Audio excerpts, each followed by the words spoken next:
Assalamualaikum warahmatullahi wabarakatuh. Dan salam sejahtera untuk kalian yang selalu setia mendengarkan cerita kami. Jangan lupa tuliskan harapan dan keinginan kalian di kolom komentar. Semoga apapun yang kalian impikan segera terkabul. Buat kalian yang belum subscribe, klik tombol subscribe sekarang juga agar kami lebih semangat berbagi kisah yang inspiratif, unik, dan menarik buat kalian semua. Nah, di video kali ini kita akan mengisahkan tentang seorang pemuda bangsawan yang melakukan perjalanan panjang demi menemukan kebenaran.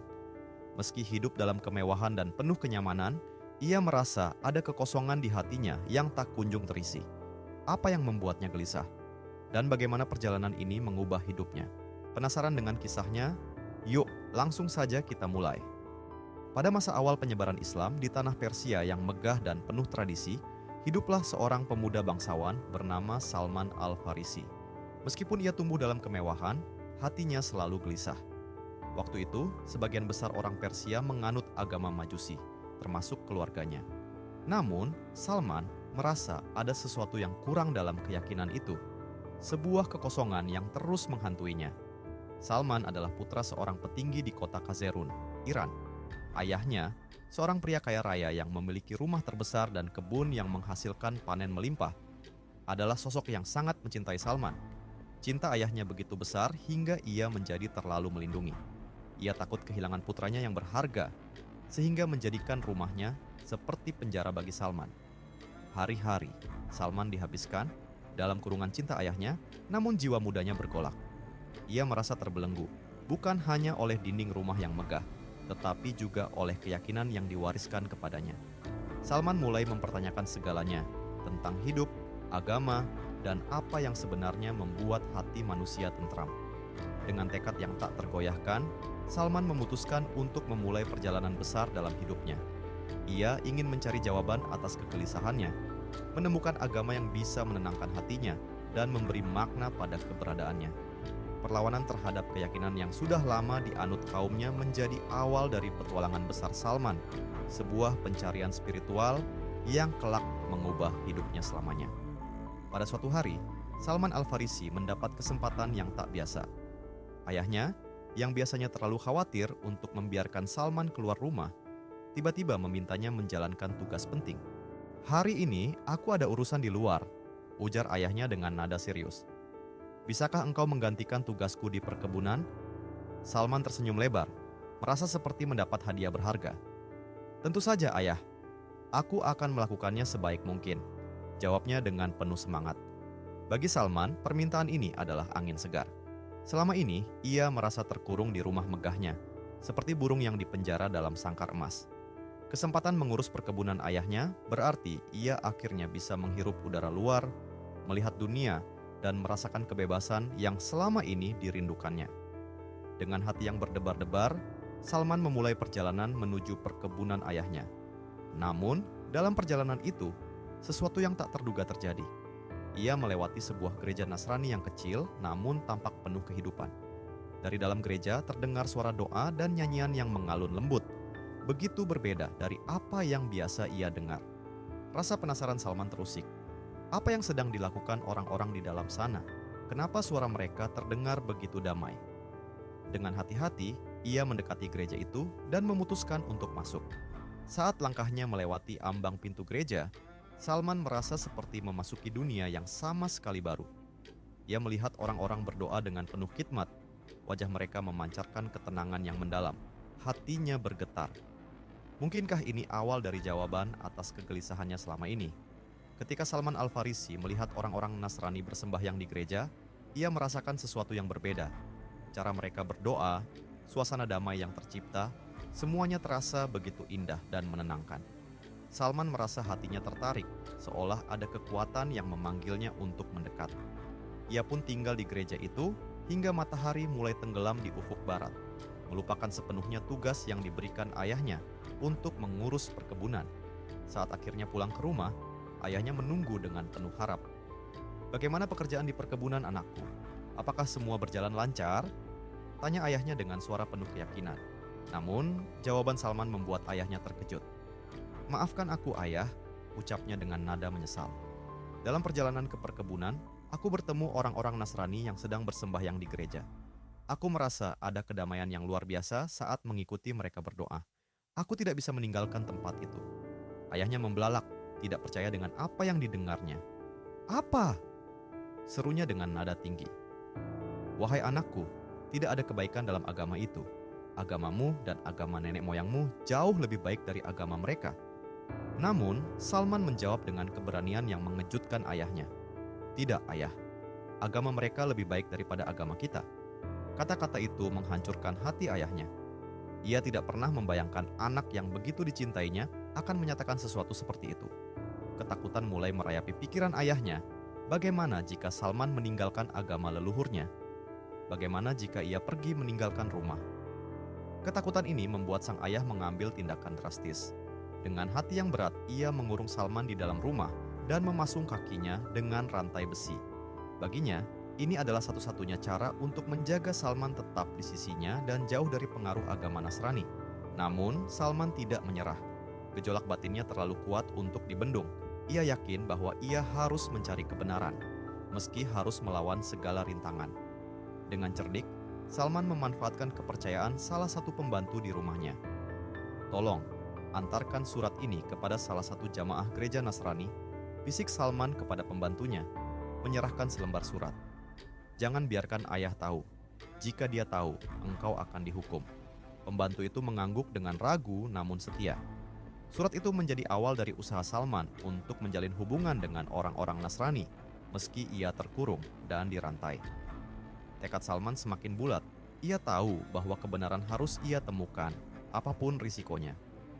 Pembantu Salman Al-Farisi dengan penuh kehati-hatian membawa surat itu ke gereja Nasrani. Surat tersebut berisi permintaan sederhana, namun sangat penting. Salman ingin diberitahu jika ada kafilah dagang yang akan pergi ke Suriah.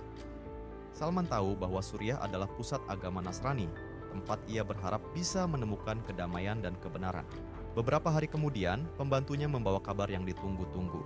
Kafilah dagang akan berangkat menuju Suriah dalam waktu dekat, katanya. Hari keberangkatan pun tiba. Dengan penuh keberanian, Salman meminta pembantunya untuk membuka rantai besi yang telah lama mengurungnya. Setelah rantai itu dilepaskan, Salman tak membuang waktu. Ia segera kabur dari rumah, meninggalkan kemewahan dan perlindungan ayahnya untuk bergabung dengan rombongan kafilah dagang menuju Suriah. Setibanya di Suriah, Salman segera mencari tahu tentang seorang pendeta Nasrani yang bisa menjadi pembimbingnya. Ia diperkenalkan kepada seorang pendeta yang cukup dihormati di kota itu. "Saya seorang Majusi," kata Salman dengan penuh ketulusan. "Namun, dengan kesadaran saya ingin menjadi seorang Nasrani. Izinkan saya melayani, belajar dari engkau, dan sembahyang bersama engkau." Pendeta itu tersenyum. "Baiklah," jawabnya. "Saya akan membantumu belajar agama Nasrani." Salman pun resmi menjadi seorang Nasrani. Ia mengabdikan dirinya di gereja, melayani dengan setia, dan belajar dengan tekun. Namun, tak lama kemudian, Salman menemukan kenyataan yang mengejutkan. Pendeta yang dihormati itu ternyata memiliki sisi gelap yang tersembunyi. Ia memanfaatkan kedudukannya untuk memperkaya diri sendiri. Uang sedekah yang dikumpulkan dari para jemaat disimpan diam-diam dalam guci-guci besar di sebuah ruang tersembunyi. Ketika pendeta itu meninggal, para jemaat berkumpul untuk menguburkannya. Di tengah suasana duka, Salman berdiri dan menyampaikan sesuatu yang mengejutkan. "Aku tidak melihat kebaikan dalam diri pendeta yang baru saja kita kuburkan hari ini," katanya lantang. Para jemaat terperangah. "Apa yang kau maksud?" tanya salah seorang dari mereka, tak percaya dengan apa yang didengar. Salman menatap mereka dengan penuh keyakinan. "Kalian akan terkejut jika aku tunjukkan bukti-buktinya. Sama seperti keterkejutan yang aku rasakan ketika menemukannya." Rasa penasaran menyelimuti jemaat. "Apa yang kau temukan?" desak mereka. Salman menghela napas dalam, lalu berkata, "Di dalam gereja itu ada sebuah bunker tersembunyi. Di sana, aku menemukan 7 guci besar yang penuh dengan emas dan perak, harta dari sedekah yang kalian sumbangkan." Kerumunan terdiam. Mereka tak percaya bahwa pendeta yang selama ini mereka hormati telah mengkhianati kepercayaan mereka. Salman menunjukkan kebenaran yang pahit namun penting. Kejadian ini menjadi pelajaran berharga bagi Salman dan para jemaat. Meski ia merasa kecewa, Salman tidak menyerah dalam pencariannya akan kebenaran. Ia tahu bahwa perjalanan spiritualnya masih panjang dan ia harus terus mencari jalan yang benar. Para jamaah gereja sangat terkejut mendengar pernyataan Salman Al-Farisi. Dengan penuh rasa penasaran, mereka berbondong-bondong menuju gereja untuk membuktikan kebenaran ucapannya. Setelah memeriksa tempat yang dimaksud, mereka menemukan bunker berisi 7 guci emas dan perak, persis seperti yang dikatakan Salman. Keburukan pendeta mereka terungkap dengan gamblang. Setelah peristiwa itu, Salman merasa bahwa ia harus melanjutkan pencariannya. Ia meninggalkan kota tersebut untuk mencari orang saleh yang benar-benar tulus. Perjalanannya membawanya ke berbagai tempat hingga akhirnya bertemu dengan seorang pendeta yang dikenal karena kesalehan dan kejujurannya. Pendeta itu menyambut Salman dengan bijaksana dan mendengarkan kisahnya. Kemudian, ia memberikan sebuah nasihat yang kelak mengubah hidup Salman. "Pergilah ke tanah Arab," kata sang pendeta.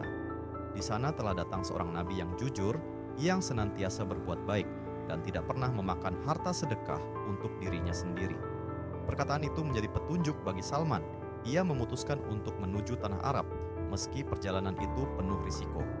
Saat itu, rombongan pedagang dari Bani Kalb tengah bersiap-siap untuk perjalanan dagang ke negeri Arab. Salman memberikan seluruh uang yang dimilikinya kepada mereka agar diizinkan ikut serta dalam rombongan. Namun, malang bagi Salman. Ketika mereka tiba di Wadi Al-Qura, antara Suriah dan Madinah, para pedagang itu mengingkari janji mereka. Salman dijual sebagai budak kepada seorang Yahudi. Meski hatinya terluka, Salman tidak kehilangan harapan. Nasib membawanya ke Yatsrib, yang kelak dikenal sebagai Madinah. Di kota itu, Salman menyaksikan sesuatu yang luar biasa. Rombongan Rasulullah Shallallahu Alaihi Wasallam yang baru saja hijrah dari Makkah. Salman tahu, inilah Nabi yang diceritakan oleh pendeta Saleh itu. Namun, Salman masih seorang budak. Ia hanya bisa memendam keinginannya untuk mendekati Rasulullah Shallallahu Alaihi Wasallam. Kabar tentang Salman akhirnya sampai kepada Rasulullah Shallallahu Alaihi Wasallam. Dengan penuh kasih sayang, Nabi mengajak para sahabat untuk mengumpulkan harta guna menebus kebebasan Salman. Rasulullah Shallallahu Alaihi Wasallam tidak menggunakan harta itu untuk dirinya sendiri, tetapi sepenuhnya untuk menolong Salman. Ketika akhirnya dibebaskan, Salman merasa sangat gembira. Ia tidak hanya menemukan kebenaran dari perkataan sang pendeta, tetapi juga merasakan ketulusan Rasulullah Shallallahu Alaihi Wasallam.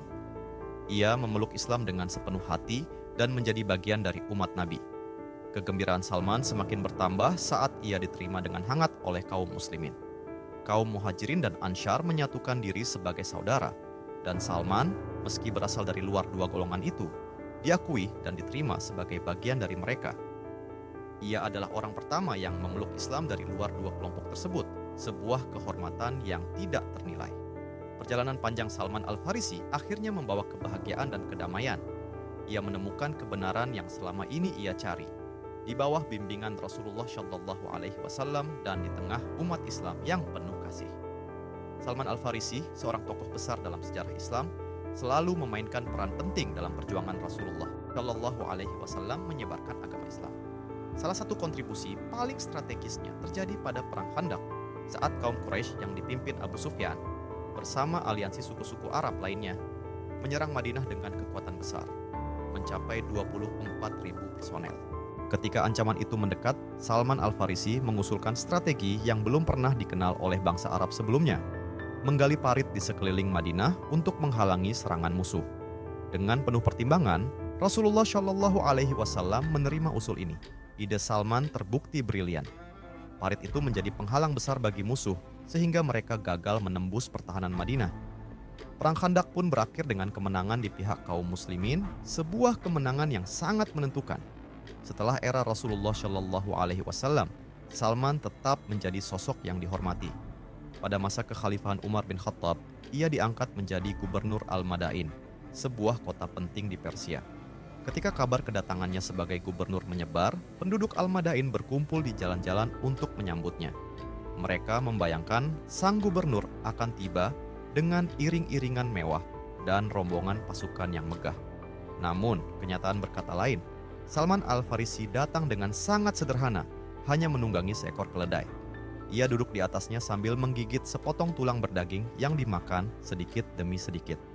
Kehadirannya yang rendah hati ini membuat penduduk Al-Madain terkesan sekaligus terheran-heran. Kesederhanaan Salman juga terlihat dalam kisah lainnya.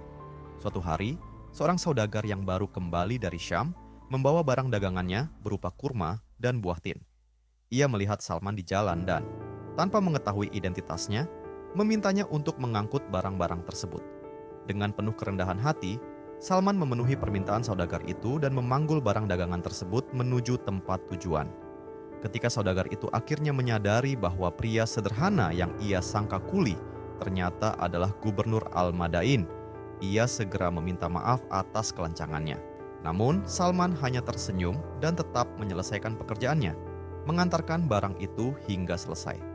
Kisah ini menjadi salah satu bukti dari sifat rendah hati dan ketulusan Salman Al-Farisi sebagai pemimpin. Salman Al-Farisi menjabat sebagai Gubernur Al-Madain hingga akhir hayatnya. Ia wafat pada tahun 36 Hijriah pada masa pemerintahan Utsman bin Affan. Ketika berita kematiannya menyebar, Ali bin Abi Thalib datang ke Al-Madain untuk memberikan penghormatan terakhir. Ali memandikan, mengkafani, menyalati jenazah Salman, dan menguburkannya dengan penuh rasa hormat. Salman Al-Farisi adalah sosok yang tidak hanya dikenal karena kecerdasannya, tetapi juga karena kesederhanaan dan kerendahan hatinya. Dari awal perjalanannya mencari kebenaran hingga akhir hidupnya, ia menjadi teladan bagi umat Islam, seorang pemimpin yang memprioritaskan rakyatnya di atas kemewahan duniawi. Kisah Salman Al-Farisi mengajarkan kita bahwa pencarian kebenaran seringkali membutuhkan keberanian untuk menentang kenyamanan dan keyakinan yang telah diwariskan. Meski hidup dalam kemewahan, Salman merasakan kekosongan yang mendalam dalam hatinya, mendorongnya untuk melakukan perjalanan jauh mencari kedamaian dan kebenaran, meskipun harus menghadapi pengorbanan besar. Keteguhan hati dan ketulusannya dalam mencari kebenaran, serta keberaniannya untuk melawan kejahatan yang ia temui, seperti dalam kasus pendeta yang korup, menunjukkan bahwa pencarian spiritual sejati memerlukan keberanian, kejujuran, dan ketulusan hati. Keputusan Salman untuk memeluk Islam akhirnya membawa kedamaian yang ia cari, serta mengajarkan pentingnya kesederhanaan dan rendah hati dalam kehidupan seorang pemimpin. Wallahu alam bisyawab. Terima kasih sudah menyimak video kami. Jangan lupa bagikan pendapat kalian di kolom komentar ya. Buat kalian yang belum subscribe, jangan ragu untuk klik tombol subscribe dan aktifkan lonceng notifikasi agar tidak ketinggalan kisah menarik lainnya. Kami akan terus berbagi cerita-cerita inspiratif dan penuh hikmah untuk menemani hari-hari kalian. Sampai jumpa di video berikutnya. Wassalamualaikum warahmatullahi wabarakatuh.